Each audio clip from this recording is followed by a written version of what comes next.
Nicole Scott here from Mobile Geeks, and we have had hands-on with the Asus ZenBook Infinity before, but I have not had hands-on in a video for you.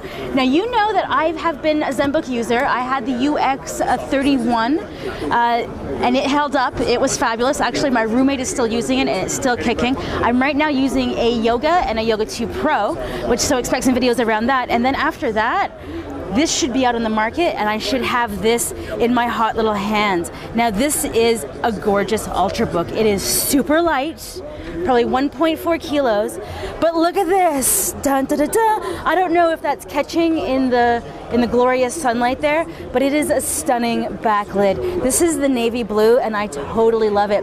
What makes this really special, how they could get this to be so thin, is that this is made out of Gorilla Glass. I believe it's Gorilla Glass 3. So this is an incredibly rugged Ultrabook. I don't know if you can see that there. They've added the backlight on the keyboard also, so you can kind of see that there as well. Now, if we head back into the desktop mode, here we have a Grid 2 demo. Now, Grid 2 has been optimized for Iris graphics. So what's kind of special about this is, if we just kind of close this off, this has a very high resolution display.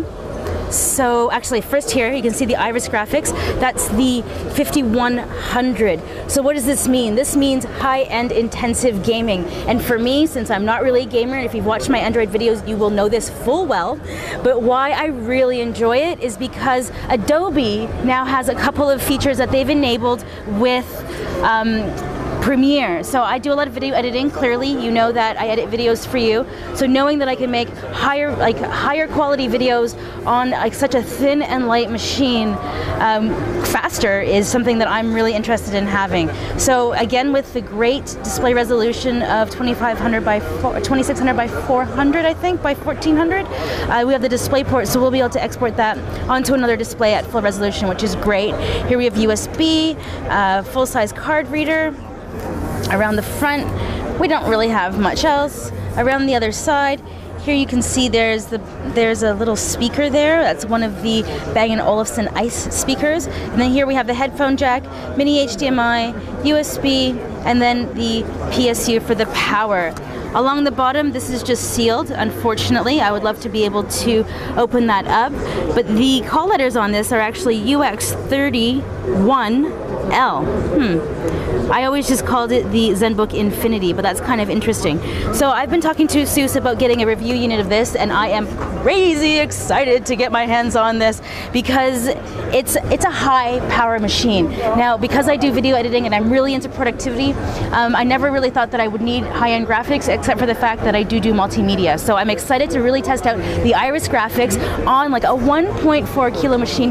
That's sick. And the thing is, I love the back. Okay, so anyways, I'm Nicole Scott from Mobile Geeks, taking a quick look at the ZenBook Infinity. Oh, before I forget, Core i5, Core i7, up to 12 gigabytes of memory, RAM, sorry, that's RAM.